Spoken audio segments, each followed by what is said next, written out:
The #1 catcher in the game is Buster Posey of the San Francisco Giants. What he has done this short in his career, this early, is absolutely stunning. This is a guy who last year in that second half had a .979. And still the #1 catcher in the game. Shredder's got Buster Posey. Cannot do. You want some power, he can hit the ball out to right field. He's got such a sweet, smooth swing. He can take you deep to left field. And if you try to come inside, then you've got to be careful. Buster Posey of the San Francisco Giants. Everybody had Buster Posey as #1, and it's easy to understand why. This is a guy who does everything. Back to the Shredders list, and still, for the 4th straight year, #1 is Buster Posey. Career. But defensively I think is where people, when they look at what he is able to do behind the dish, he can throw, he's athletic, he blocks pitches.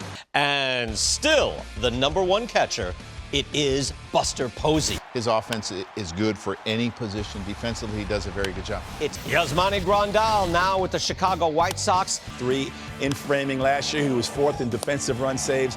But that bat has really come along as far as the power. #1 is JT Realmuto, the top all-around player at the position. He's in 490s. He's the top base runner at the position, a top 15 base runner overall, and he's also become an elite pitch framer. And the #1 player, according to the Shredder, is JT Realmuto of the Philadelphia Phillies. It would have a #1.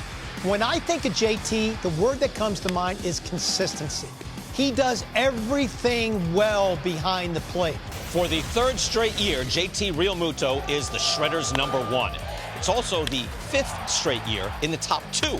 Realmuto was a complete player for the Phillies last year, playing 139 games, slugging .478, and doing it with the best pop time to second in the game. This is the complete player. This is an athlete. This is a shortstop. After making his Shredder debut at #3 last year, Adley Rutschman of the Orioles is now the Shredder's #1 catcher and is known for his handling of the Orioles pitching staff. I'm doing every position, Alex, so when I'm looking, I'm like, I get to catch and I go, oh, this is easy. Dynamic of this organization, it's very few times where you see a guy as hyped as far as their talent come in and right from the get-go. The #1 catcher is William Contreras of the Milwaukee Brewers. He makes the top 5 on this list for the 2nd straight year. His base hits for power. He played 155 games, leading all catchers with a .460. Him #1 as well. I think when you're looking at him from an overall perspective,